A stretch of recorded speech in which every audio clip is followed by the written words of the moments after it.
Hello dear students, welcome to the official YouTube channel of the home academy.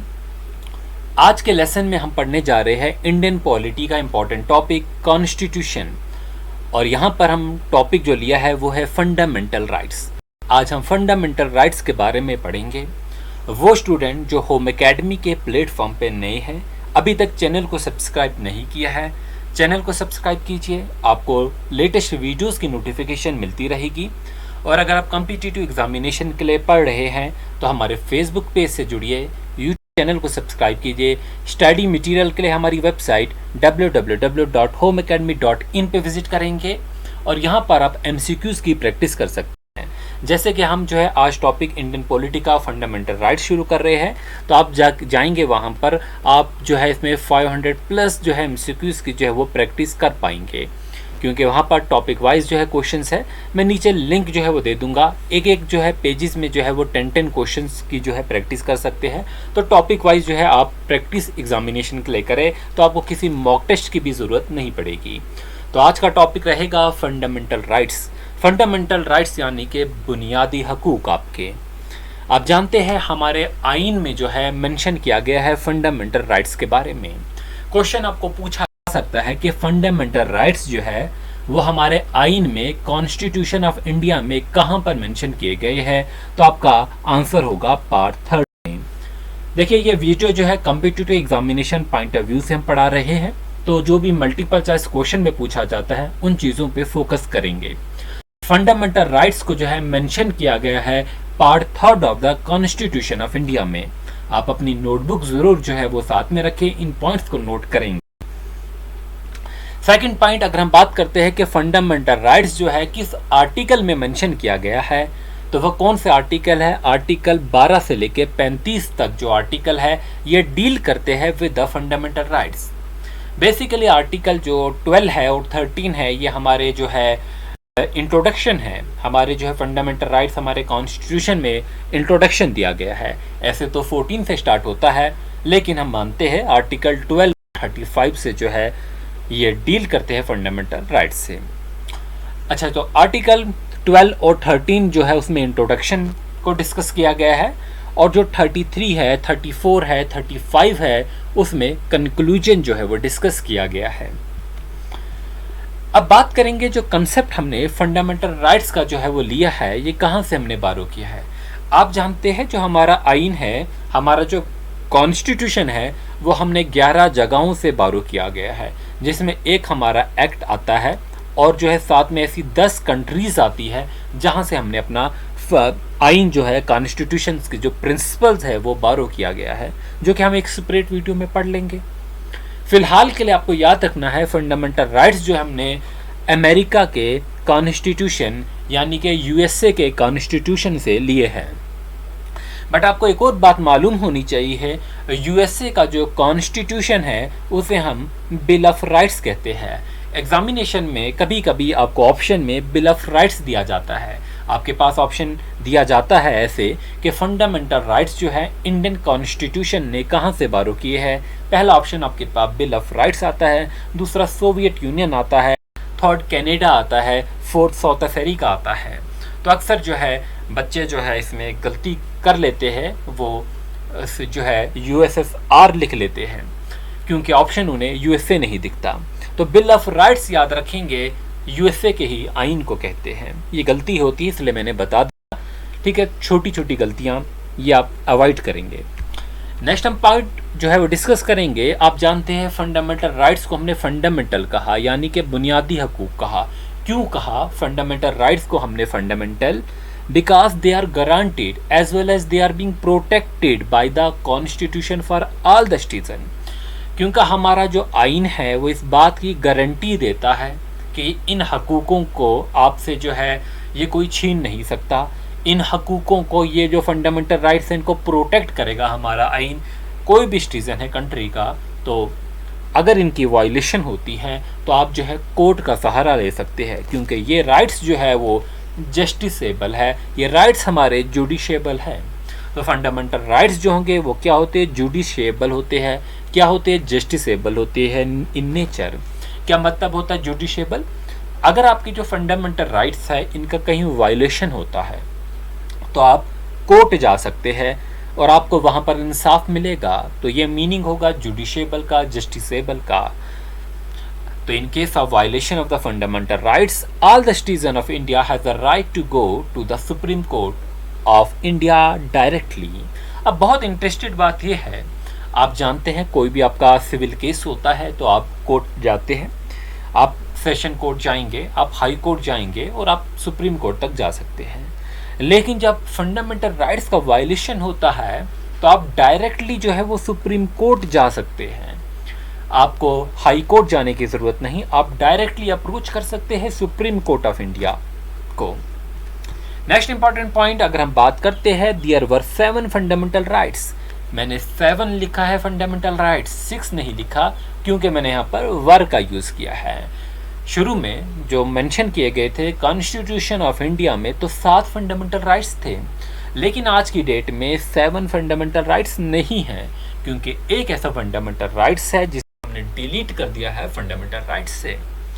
तो पढ़ेंगे हम आगे ये 7 फंडामेंटल राइट्स कौन कौन से हैं। पहला, right to equality. Right to equality जो है पहला आपका फंडामेंटल राइट्स है, जिसे हमने आर्टिकल 14 से लेकर 18 में डिस्कस किया है। देखिए आर्टिकल 12 और 13 का बात यहाँ पर नहीं की क्योंकि वो इंट्रोडक्शन था। जो आपके मेन फंडामेंटल राइट्स स्टार्ट होते हैं वो कहाँ से शुरू होते हैं, वो आर्टिकल 14 से शुरू होते हैं। राइट टू इक्वालिटी जो होगा आर्टिकल 14 से 18 जो होगा इसमें डिस्कस किया गया है। सेकंड फंडामेंटल राइट जो है वो राइट टू फ्रीडम है। राइट टू फ्रीडम जो होता है वो आर्टिकल 19 से लेकर 22 के बीच में डिस्कस किया गया है। थर्ड की अगर हम बात करते हैं, राइट अगेंस्ट एक्सप्लॉइटेशन, ये आर्टिकल 23 से लेकर 24 में डिस्कस किया गया है। अभी तो हम एक इंट्रोडक्शन पढ़ रहे हैं और साथ ही में हमने हर एक आर्टिकल को डिस्कस करना है, कौन सा आपके एग्जामिनेशन पॉइंट ऑफ व्यू से इंपॉर्टेंट है, कौन सा अमेंडमेंट के थ्रू आया है, जो भी जो है ऐसे एग्जामिनेशन पॉइंट ऑफ व्यू से जो है इंपॉर्टेंट चीज़ें हैं उन सभी को डिस्कस करेंगे। नेक्स्ट हमारे पास right to freedom of religion है। ये आर्टिकल 25 से लेकर 28 के बीच में जो है वो डिस्कस किया गया है। और इसके बाद जो हम बात करते हैं पांचवे की, कल्चरल एंड एजुकेशनल राइट्स है, आर्टिकल 29 से 30 के बीच में। राइट टू प्रॉपर्टी जो है वो आर्टिकल 31 में, और राइट टू कॉन्स्टिट्यूशनल रेमेडीज है आर्टिकल 32 में।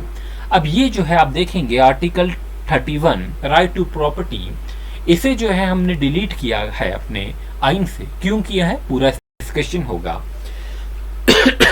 वो स्टूडेंट जो अभी तक हमारे फेसबुक पेज से नहीं जुड़े हैं, ट्विटर से नहीं जुड़े हैं, हमारे टेलीग्राम से नहीं जुड़े हैं, व्हाट्सएप ग्रुप से नहीं जुड़े हैं, तो ज़रूर जुड़िए। या हमारी वेबसाइट पे विजिट करेंगे आप हमारे स्टडी मटेरियल के लिए, जो भी लेक्चर्स होंगे आप देखेंगे ये आपके एग्जामिनेशन के लिए सफिशिएंट होंगे। इनके बाद आपको किसी भी बुक, किसी भी रिसोर्स की ज़रूरत नहीं पड़ेगी, अपने में जो है ये बिल्कुल कंप्लीट होंगे जो भी हम टॉपिक यहाँ पर डिस्कस करेंगे। तो आप देखिए अभी हमने बात की राइट टू प्रॉपर्टी के बारे में, किस आर्टिकल में था, आर्टिकल 31 में था, और इसे डिलीट किया गया है फंडामेंटल राइट्स से। क्यों डिलीट किया गया है आप देखिए। पहली बात तो इसे जो डिलीट किया गया है वो 44 अमेंडमेंट एक्ट जो था उसके तहत जो है इसमें डिलीट किया गया है इसे।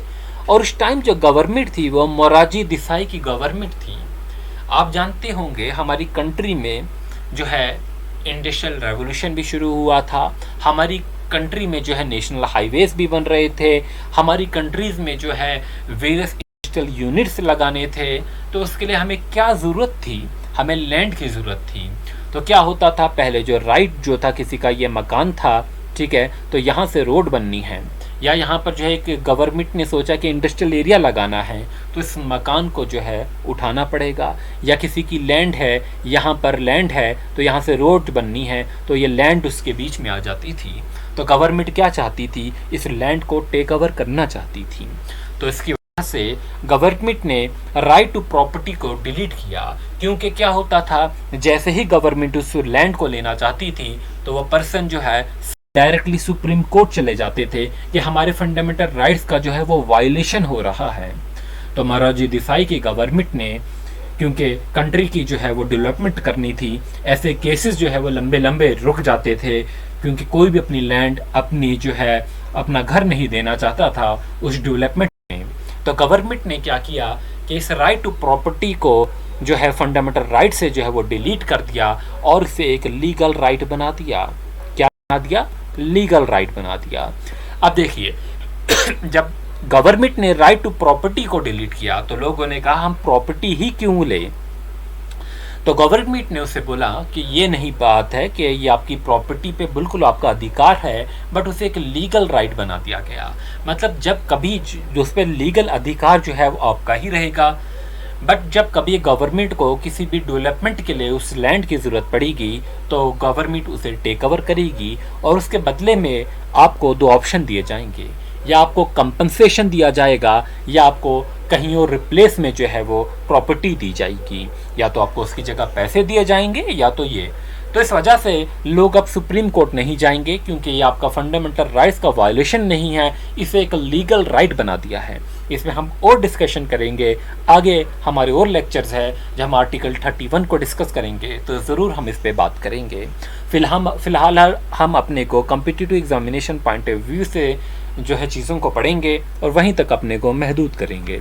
अब देखिए वीडियो पसंद आएगा तो आप एक लाइक की दीजिए, नहीं पसंद आता है तो ज़रूर जो है वो डिसलाइक देंगे, फ्रेंड्स के साथ शेयर कीजिए। कमेंट में जो है आप अपना जो है फीडबैक ज़रूर दिया करें, तभी पता चलता है इम्प्रूवमेंट के बारे में। चैनल को सब्सक्राइब नहीं किया है सब्सक्राइब कीजिए। अब देखिए अब हम बात करने वाले हैं एक एक आर्टिकल के बारे में। आर्टिकल 12 जो कि एक इंट्रोडक्शन में आता है। आर्टिकल 12 ने जो है डेफिनेशन दी है स्टेट की। अब देखिए स्टेट का मतलब क्या है, आप जानते हैं इंडिया एक यूनियन ऑफ द स्टेट है। क्या राजस्थान, गुजरात, जम्मू कश्मीर, गोवा, महाराष्ट्र, मध्य प्रदेश, क्या ये मीनिंग होता है स्टेट का? नहीं। कॉन्स्टिट्यूशन की बात अगर हम करते हैं, आर्टिकल 12 ने जो डेफिनेशन दी है स्टेट की वो क्या है? वो डेफिनेशन है स्टेट का मतलब गवर्नमेंट। क्या होगा? गवर्नमेंट होगा। ये गवर्नमेंट सेंट्रल गवर्नमेंट भी हो सकती है, स्टेट गवर्नमेंट भी हो सकती है।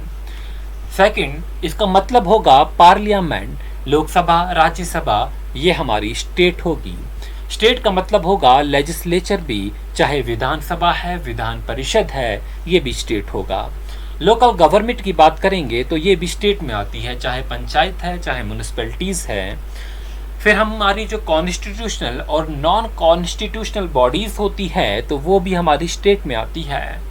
और वो प्राइवेट इंस्टीट्यूशंस जो क्या गवर्नमेंट सर्विसेज प्रोवाइड कर रहे हैं, ऐसे इंस्टीट्यूशंस भी हमारी स्टेट का हिस्सा रहेंगे। तो आर्टिकल 12 में जो डेफिनेशन दी गई है स्टेट की, उसका एक जियोग्राफिकल बाउंड्री का मीनिंग नहीं है, बल्कि गवर्नमेंट का मीनिंग है, पार्लियामेंट का मीनिंग है, स्टेट लेजिस्लेचर का मीनिंग है, local government, private institution, constitutional और नॉन कॉन्स्टिट्यूशनल बॉडीज होगी। बात करेंगे आर्टिकल 13 की। आर्टिकल 13 में जो है क्या बात की गई है? All the laws that are inconsistent or derogation with the fundamental right shall be declared as void. देखिए कानूनी जबान लिखी गई है, आप देखेंगे अगर अपने आइन को पढ़ेंगे, आप कॉन्स्टिट्यूशन को डाउनलोड कीजिए एक ऑफिशियल वेबसाइट से और आप देखेंगे आर्टिकल 13 में जो लैंग्वेज लिखी गई है, क्या लिखा गया है? All the laws that are inconsistent or derogation with the fundamental rights shall be declared as void. तो क्या मीनिंग होगा? वाइड का मीनिंग होगा इनवैलिड। आप जानते हैं हमारी जो गवर्नमेंट है, जो हमारे पार्लियामेंट है, वहाँ पर वो लॉ बनाती है। कोई भी कानून जो है वो उनको अधिकार है कि वो कानून बना सकते हैं। लेकिन अगर वो कोई ऐसा कानून बना रहे हैं जो हमारे फंडामेंटल राइट्स को जो है इनवैलिड करता है, इनके खिलाफ बना रहे हैं, तो जो है वो लॉ जो है वो इनकंसिस्टेंट होगा, वो जो है इनवैलिड होगा। ऐसा हर कोई लॉ जो इनकंसिस्टेंट है, डेरोगेशन है विद द फंडामेंटल राइट, उसे डिक्लेयर किया जाएगा इनवैलिड। ये हमारे आर्टिकल 13 में जो है बताया गया है। और फिर हमने बात करनी है अब फंडामेंटल राइट्स की। अब शुरू होते हैं आपके फंडामेंटल राइट्स। पहला फंडामेंटल राइट्स आपका रहेगा right to equality. Right to equality article 14 से लेकर 18, यानी कि इसमें हमें आर्टिकल 14 को पढ़ना है, 15 को, 16 को, 17 को और 18 को पढ़ना है। ये सारे आपके राइट टू इक्वलिटी में आते हैं। अब क्या मीनिंग है राइट टू इक्वलिटी का? आर्टिकल 14 पहला आर्टिकल जो कि क्या कहता है, equality before the law and equal protection of the law. अब दो बातें हैं यहाँ पर, दो हिस्से हैं इस आर्टिकल 14 के। पहला, इक्वालिटी बिफोर द लॉ, कानून के सामने सब कोई जो है वो इक्वल होगा। आप जानते हैं, एक जो है आप कोर्ट में देखे होंगे, स्टैचू पे जो है एक काला कपड़ा जो है लगा होता है आंखों पे। क्यों लगा होता है? उसका ये मतलब नहीं कि कानून अंधा है, बल्कि ये है कि कानून की नज़र में हर कोई जो है वो बराबर है।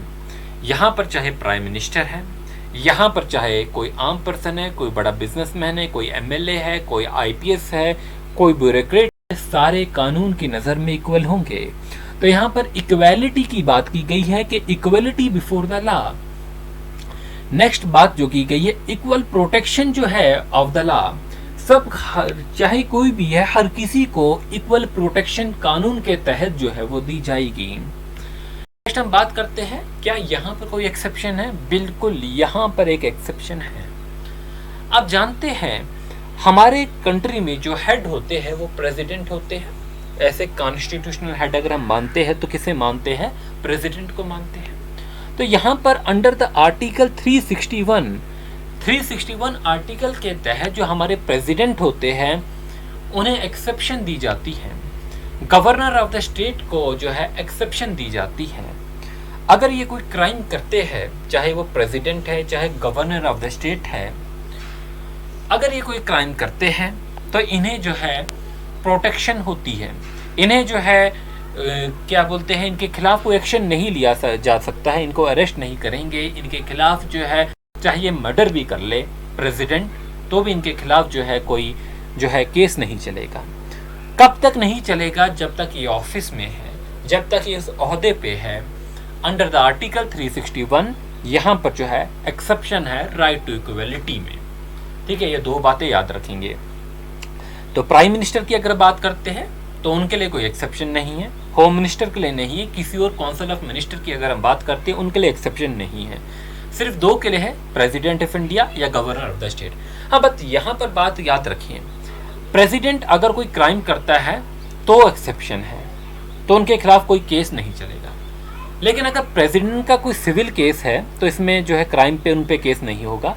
लेकिन अगर इनका कोई सिविल केस है, चाहे इनका किसी से लैंड का डिस्प्यूट है, चाहे इनका कोई फैमिली इशू का कोई केस है, चाहे कोई भी सिविल केस है, ठीक है, तो वो केस जो है इन पे चल सकता है। उसमें जो है 60 डेज का नोटिस दिया जाता है। लेकिन अगर इन पे इनका कोई क्राइम का केस है तो वो जो है इन पे नहीं होगा। फिर हम बात करते हैं आर्टिकल, होपफुली 14 आपको क्लियर हो गया होगा, राइट टू इक्वलिटी। 15 की बात करते हैं। आर्टिकल 15 में क्या बात की गई है?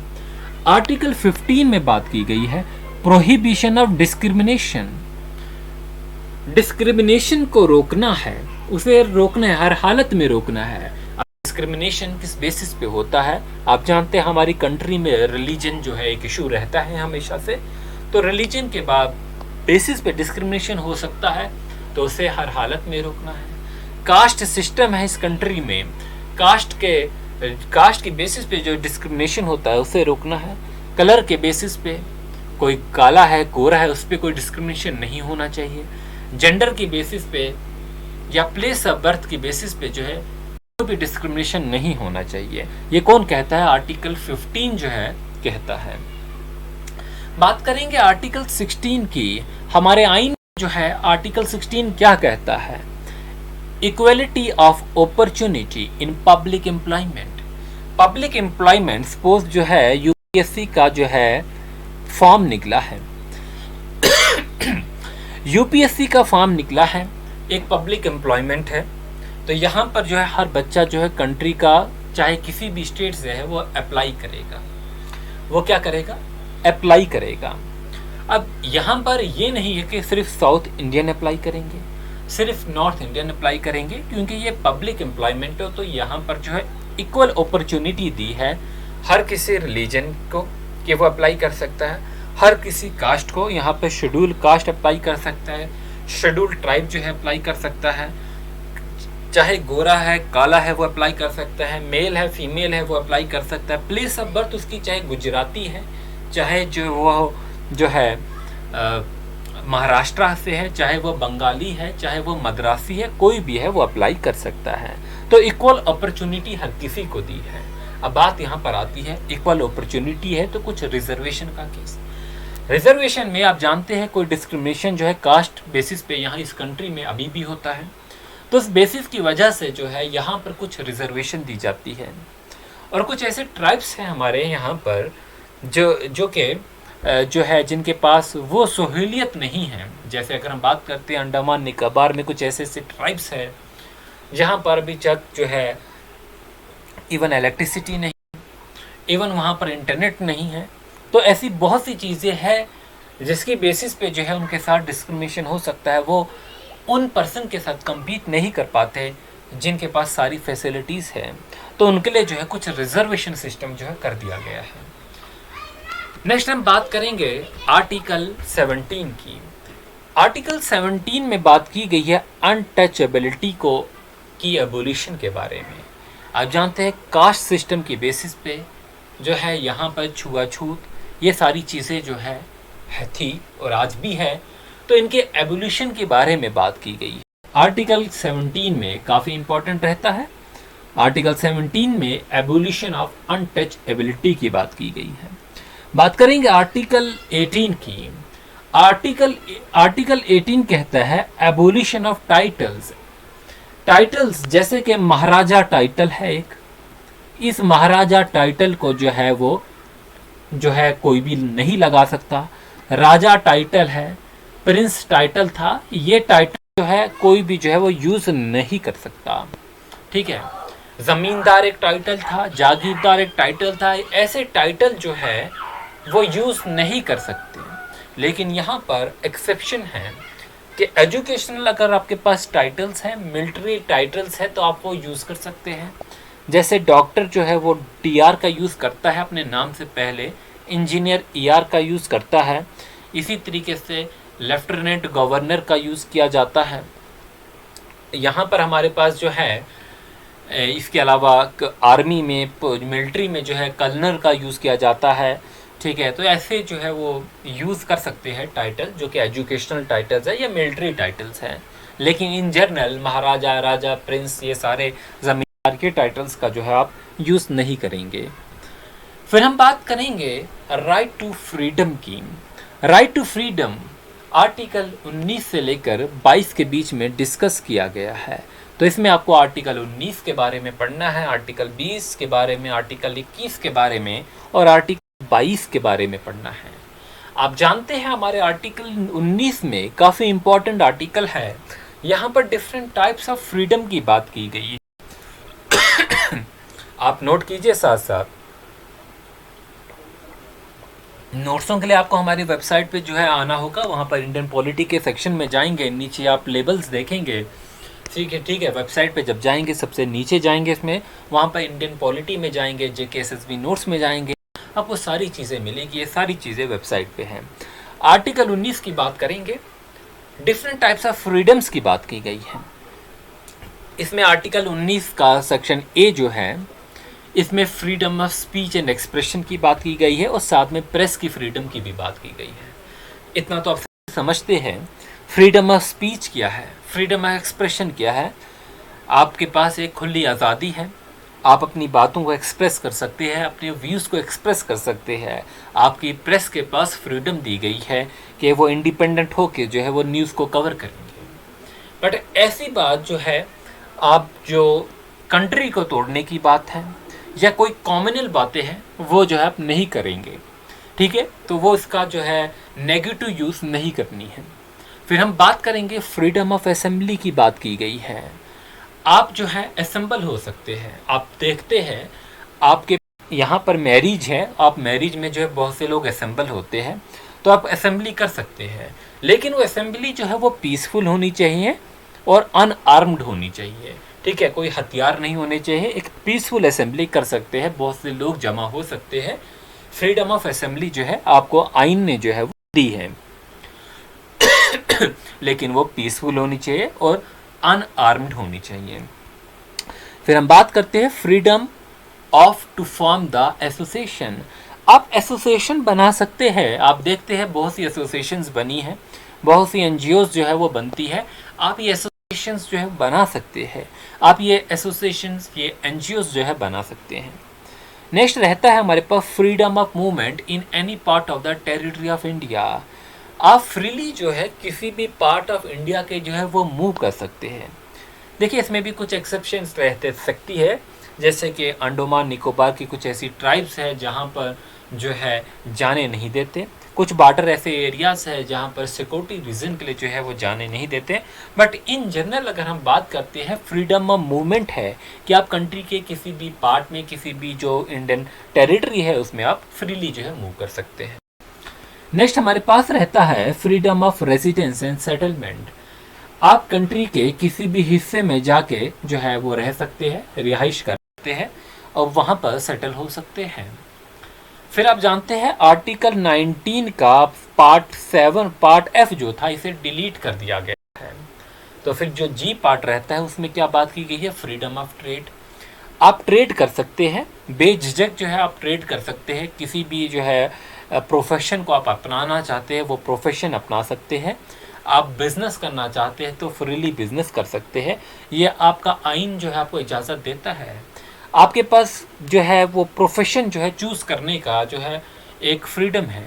आप जानते हैं आप इंजीनियर बन रहे हैं तो आप इंजीनियरिंग के बाद जो है आप जो है बैंकिंग को प्रोफेशन को अपना जो है प्रोफेशन बना सकते हैं।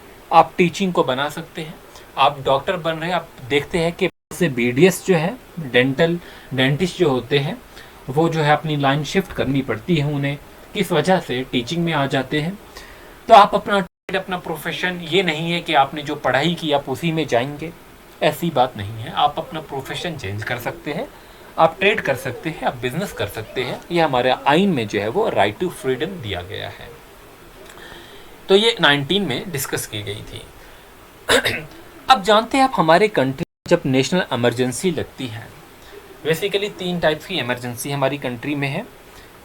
एक हमारी जो है वो नेशनल इमरजेंसी होती है आर्टिकल 352।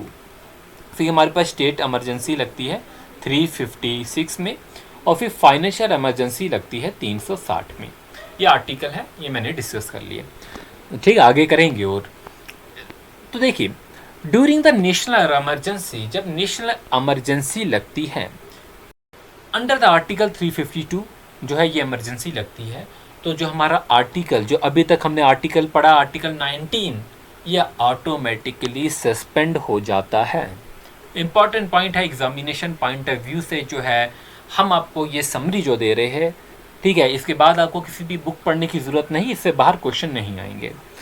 तो ड्यूरिंग द नेशनल इमरजेंसी के वक्त under the article 352 of the constitution ये इमरजेंसी लगती है, तो आर्टिकल 19 जो है ये ऑटोमेटिकली सस्पेंड हो जाता है। चलते आगे बात करते हैं आर्टिकल 20 की। आर्टिकल 20 क्या कहता है, protection in respect of conviction for offence. कोई आप गलती करते हैं तो आपको जो है प्रोटेक्शन दी जाएगी उस वक्त, ठीक है। आपको जो है कानून के पास, कोर्ट के पास भी जो है पेश किया जाएगा। आपको जो है वहाँ पर प्रूव करना पड़ता है गलती का, आपकी जो है आप कोई भी क्राइम करते हैं कुछ, तो आपको जो है आर्टिकल 20 के तहत जो है प्रोटेक्शन दी जाएगी। आर्टिकल 20 पार्ट 1 कहता है right against ex post facto law. फिर आर्टिकल 22 है जो कहता है राइट अगेंस्ट जबर जियोपैरिडी। आर्टिकल 23 है जो कहता है right against self incrimination. Article 20 and 21 जो है ये एब्सोल्यूट फंडामेंटल राइट्स हैं। अभी मैंने इन्हें डिस्कस नहीं किया, ये जो भी आर्टिकल है डिस्कस नहीं किया, इसे हम अगली वीडियो में जो है आर्टिकल 20 से पढ़ेंगे, आर्टिकल 20 से पढ़ेंगे, ठीक है। बट मैंने एक पॉइंट डिस्कस करना था, वो ये पॉइंट है कि आर्टिकल 20 एंड 21 जो है ये एब्सोल्यूट फंडामेंटल राइट्स है। मतलब ये एब्सोल्यूट फंडामेंटल राइट्स का मतलब they can not gate suspended. ये आर्टिकल जो है, ये जो आर्टिकल है ये सस्पेंड नहीं होंगे अंडर एनी सर्कमस्टांसेस, कैसी भी कंडीशन है ये जो है सस्पेंड नहीं होंगे। क्यों पढ़ रहे हैं हम ये? क्योंकि हमने इससे पहले अभी पढ़ा आर्टिकल 19 के बारे में कि आर्टिकल 19 जो है वो सस्पेंड जो है होता है इमरजेंसी के बाद, लेकिन आर्टिकल 20 और 21 जो है वो सस्पेंड नहीं होते। तो कल हम पढ़ेंगे नेक्स्ट वीडियो में आर्टिकल 20 के बारे में, आर्टिकल 20 के बारे में आर्टिकल 21 के बारे में पढ़ेंगे, 21 के बारे में बाकी के आर्टिकल जो फंडामेंटल राइट्स हैं इन्हें जो है कंप्लीट करेंगे। ठीक है, तो ये चीज़ें जो हैं हम पढ़ेंगे और आपका जो भी बाकी सिलेबस के अकॉर्डिंग जो चीज़ें हैं वो सारी कंप्लीट करेंगे। ठीक है, ठीक है, प्रेम्बल आपका पढ़ लिया है, एमसीक्यूज़ है हमारे पास जो है बहुत सी ऐसी चीज़ें जो आपके सिलेबस में मेंशन की गई है, जैसे कि बारोड प्रिंसिपल है, हमारे पास फंडामेंटल राइट्स है, हमारे पास ड्यूटीज़ है, ये सारी चीज़ें जो हमें पढ़नी है। ठीक है, तो वीडियो पसंद आती है तो अपने फ्रेंड्स के साथ ज़रूर शेयर कीजिए। चैनल को सब्सक्राइब नहीं किया है तो चैनल को सब्सक्राइब कीजिए ताकि आने वाली वीडियोज़ की नोटिफिकेशन आपको मिलती रहे। Thanks for watching, wish you good luck.